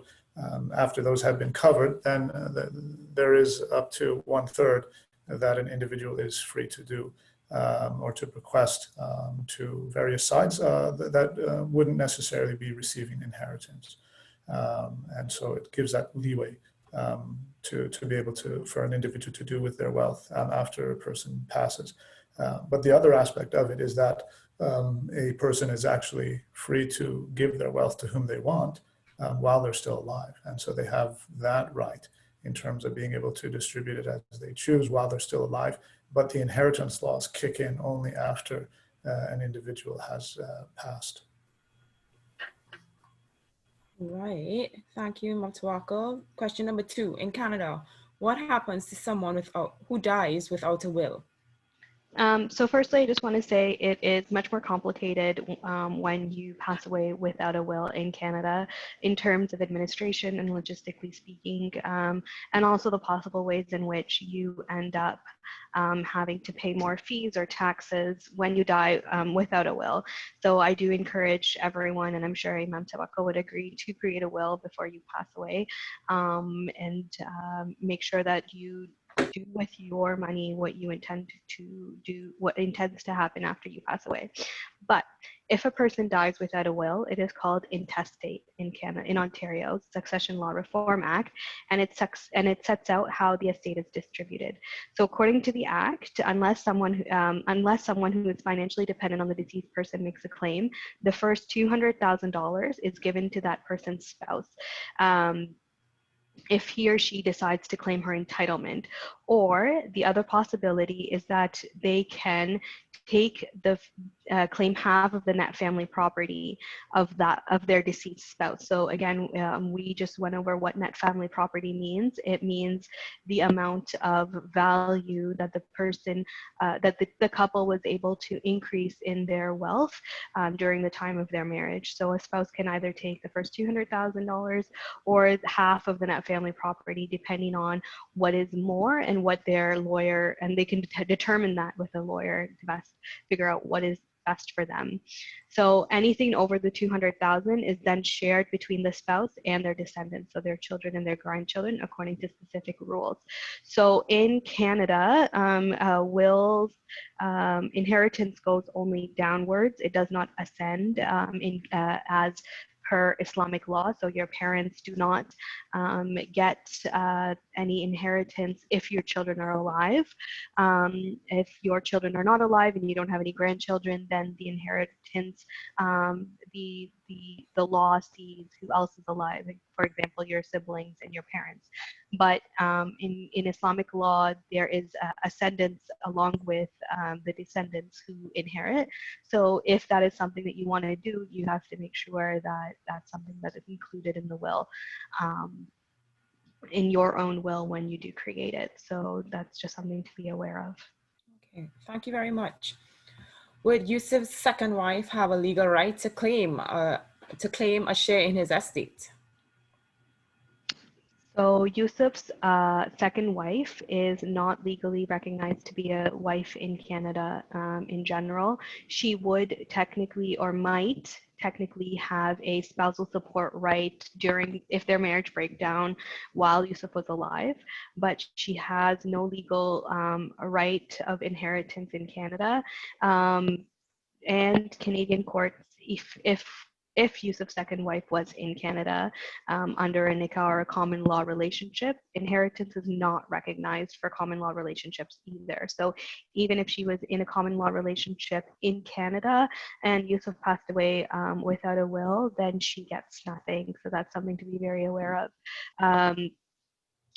Although there is some case law that shows that there might be some movement in terms of common law relationships that might give some inheritance rights, mostly it is not recognized for common law relations to get any inheritance rights in an estate if Yusuf was to die without a will. All right, question number 4. What if Yusuf, sorry, I have a pop-up on my screen. That won't go away. What if Yusuf, I'm gonna have to minimize, sorry. What if Yusuf had a will and does not Thank include you. Aisha? My pop-up is right over the So question. no problem, I can get see to that, it. yeah. So what if Yusuf had a will and does not include Aisha? So if Yusuf wanted to be particularly evil and not to include Aisha in his will, what would this do? So this would give, Aisha has a few remedies in Canadian law. So in Canadian law, this would give her a right, an automatic right to set the will aside in the following manner. So when a person dies with a will, the estate is normally distributed according to their direction once burial and funeral expenses are paid and debts have been paid. But in some cases, the will can be challenged and the law takes precedence over the wishes of the person who died. And this is in the case of a surviving spouse or dependent. So if you had a child with disability who depended on you for money, their money and property may first, so the person who's passed away, their money and property may first go to the people who are dependents or the spouse before it goes to anyone named in the will. So in Aisha's scenario, if her husband decided that he wasn't going to include her in the will, she has the right as a surviving spouse to make an equalization claim of the net family property, and and make sure that she gets that, and as she is entitled to 1/2 of the difference between them in terms of the net family property. So she can set aside the will, get 1/2 of the net family property, and then the will is then taken into consideration and then distributed according to that. Awesome. Mom Twackle, anything else to add, or you're good? Yeah, well, just, I mean, a quick point is that Islamically speaking, he would, if he's doing an Islamic will, he can't exclude his wife, that she would always have a share of one form or another. And so he would actually be going against to try to purposely exclude somebody who has a right to some form of an inheritance or a share in the inheritance. That would be problematic. And so it's important that, you know, people don't just, for example, use play the Deen card, as they would say, or the Islam card when it's to their benefit. And then when it's not to their benefit, they kind of go their own way. This is very problematic. All right, thank you for that added input. So last but certainly not least of inquiries, we do have the topic of domestic contracts. So if Aisha takes the children and leaves Yusuf, can she get financial assistance from him? Yes. So if Aisha takes the children and leaves Yusuf, she has the remedy to get spousal and child support, especially if Yusuf was the earning member of the family and Aisha was not an earning member of the family. Now, again, I would speak to a lawyer in such a scenario in which Aisha would be able to understand exactly how much she gets. But Canadian law tries to make sure that the children and the wife are taken care of in a manner that is equitable, and to make sure that Aisha can get financial assistance in order to take care of her children, even though she wasn't earning. I believe you went on mute. No, I'm done. Unless okay, all right. Sorry, my bad.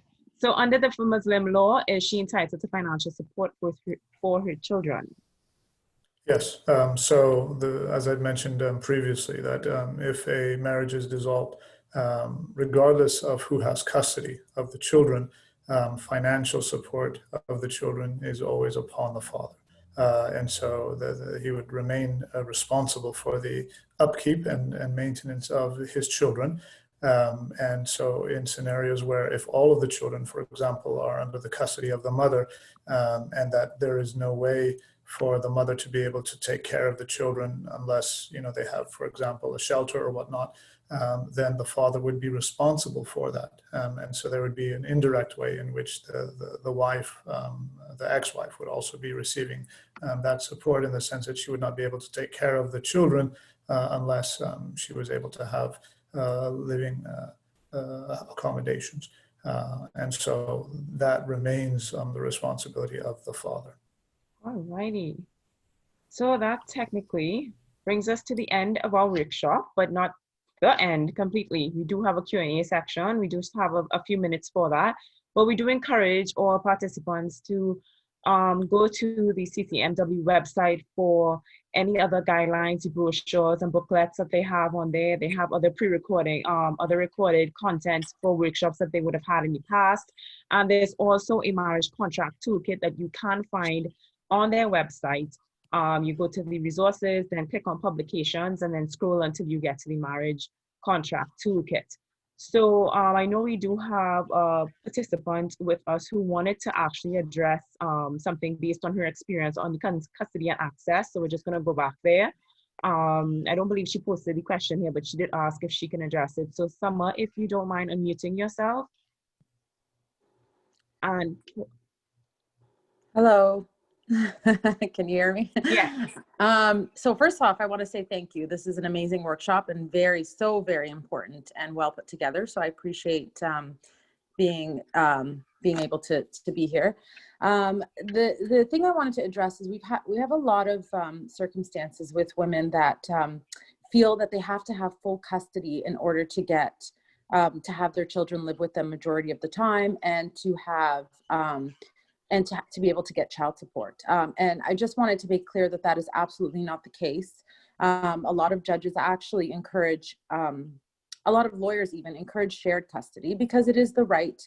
It is the right for the children to have their father and mother both involved in medical things, in schooling and things like that. So you can still have shared custody, but the mom or the dad, but I'm speaking regarding moms because that's who I work with, the moms having, them being the primary caregiver and having the children majority of the time, they will still be eligible for child support if they share custody with the father. So I just wanted to bring that up because I know that it's a big challenge and scary for women because they think that they're going to lose custody or they're not going to have custody of their kids. But a lot of times judges do want children, parents to have shared custody.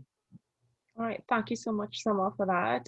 Lena, would you like to expand on anything, comment on anything? Yeah, Summer, you're perfectly correct. I don't think moms should be ever in fear that they're not going to get child support in situations where they are sharing custody and joint custody. And you're also absolutely right that courts will usually never or very seldom give sole custody unless there's some kind of violent, domestic violence background. And in a lot of scenarios, even domestic violence situations where our office has seen like the father has gone to jail, if the violence hasn't been occurring in front of the children or not to the children directly, a lot of the times the father will have access or even sometimes some type of custody at some point, you know, whether it's a few years after such violence has occurred, but the courts do want to promote that the children have some kind of relationship with both parents at all times. So there is that that aspect that is very important to the courts and the justice system,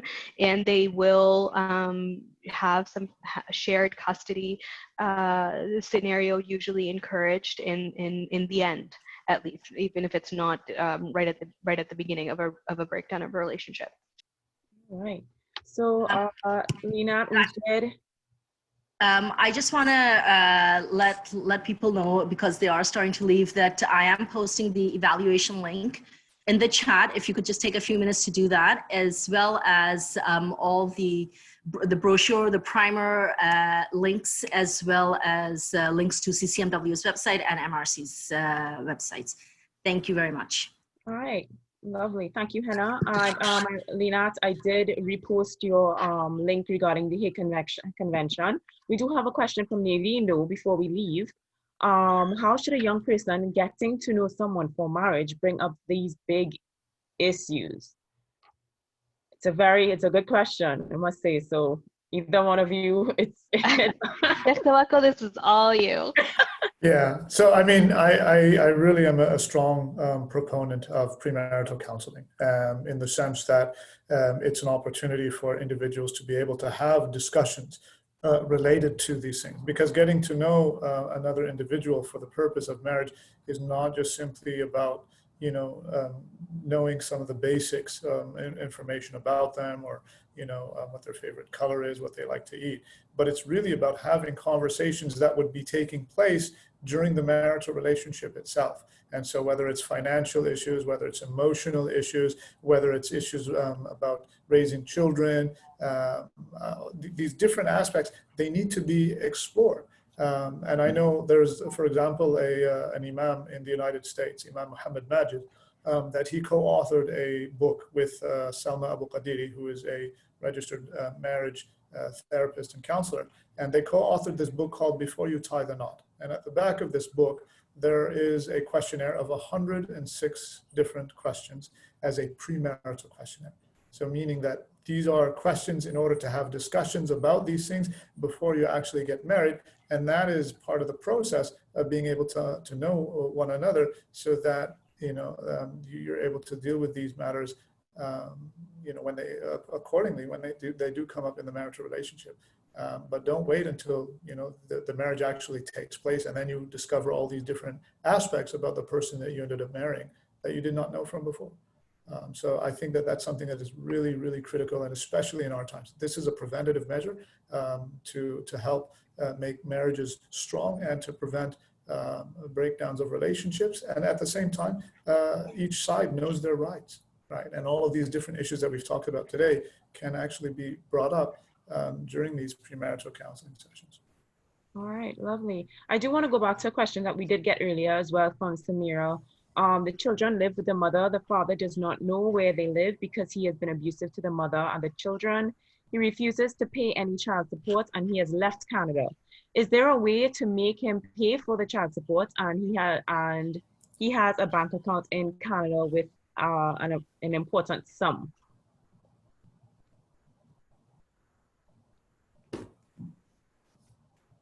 Yeah, so I would definitely seek some legal help for this one. There are avenues in which you can take in order to access money, in order to access also freeze accounts, or have a way of recourse, especially if this person is a Canadian citizen. There's ways in which you can go to the Family Responsibility Office, take your application to court, put their name in the Family Responsibility Office, have their passport taken away, etc., etc. So if they are Canadian or have some type of bank account in Canada, I would definitely talk to a lawyer and seek some type of help in order to make sure that you get some child support. If they ever come to Canada, that could also be an accumulation of the child support they owed for the duration that they haven't been paying. So definitely talk to a lawyer and get some help, because you don't want to leave this to a longer period of time, and make sure that you apply to have that child support taken care of. Even if the parent is outside of Canada, there's different ways in which to seek help. All right, so I thank you, Lynette, for that. I know we're 5 minutes over end time, and Razia is going to close off for us. Sue has mentioned that she had a situation that someone insulted her because of her hijab, and she's actually asking CCMW to have more workshops on how to navigate situations like that. And I think that's a great idea. That's to put in our pocket for sure for future workshops. So anyone on the CCMW team, hopefully you guys have taken note of that, so that maybe that could be a future workshop for the general public and other participants. There's another question that was just posted. How do you prepare that one? Yes. All right. How do you prepare for the potential breakdown for a marriage and protect your rights without making the potential spouse feel like you assume that divorce is inevitable?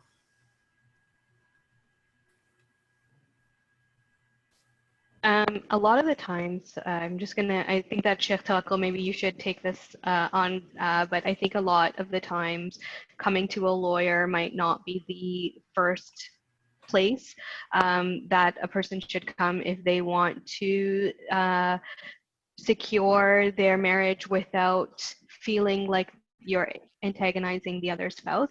You can seek a lawyer's help in the background, maybe not tell the person that you are seeking a lawyer's help. Always make sure that you know that there are mediation avenues in the legal recourse, but also within the community that could help create some kind of middle ground.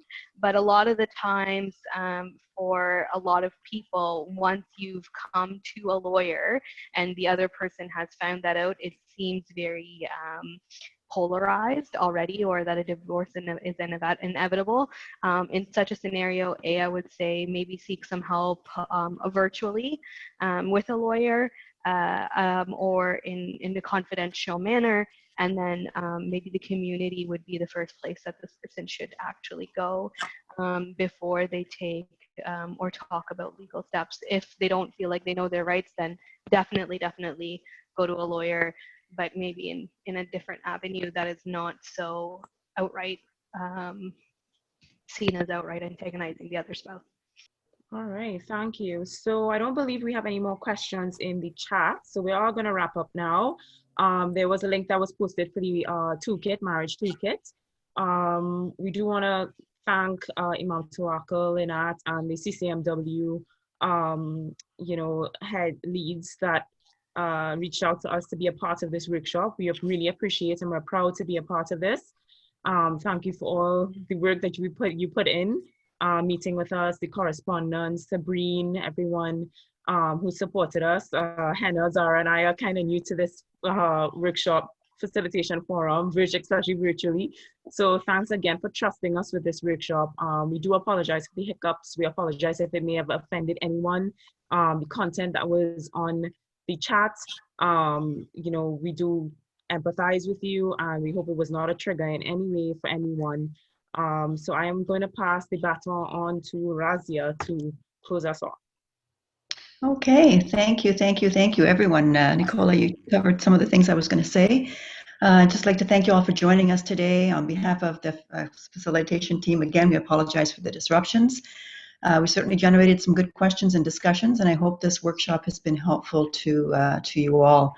One more plug for the evaluations. Please don't forget to complete the forms. The link has been sent out. And on behalf of the London chapter, our sincerest thank you to the Muslim Resource Center for collaborating with us to deliver this workshop. Henna, Nicola, and Zahra, thank you for facilitating. You did a great job. To Linet, thank you for jumping in at the last minute and helping us out, providing your expertise on the legal issues. Sheikh Tawakkol, amazing. Thank you again. Always look forward to hearing you and your religious perspective and insight.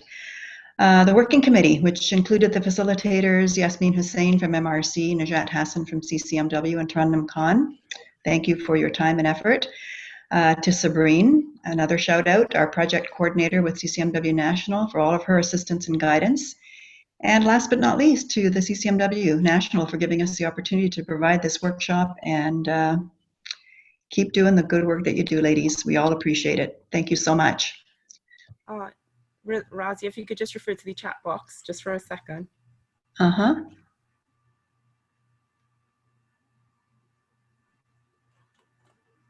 So Razia would just provide the names of some lawyers who receive legal aid. Well, we have one. I have a list, just the one name that I referred to earlier in the introductions, and that's Najia Mahmood. Mahmood Law. She's based in London and practices solely in the areas of family and child protection law. She does accept legal aid certificates and is approved to accept domestic violence certificates for a 2-hour consultation. There's also a legal aid website in which you can put your postal code for those who are not in London. Then you can put in your postal code and it'll give you a list of legal aid lawyers in your area. So I can post that on the chat as well. Can I just say something about additional support for Canadian Muslim women? This is Nuzhat again from CCMW. I don't know if you're aware, but I posted a link to that page. We provide legal services coordination for women across the country. So you can actually write to us at legalservices@ccmw.com. And we're happy to provide assistance in finding a legal aid lawyer, also sorting out what kind of services you might actually need and where to turn to for assistance. So please do avail of our legal services coordination program. Visit the website and you'll see more about it there. I put a link in earlier in the chat. Linat has also provided her contact information as well.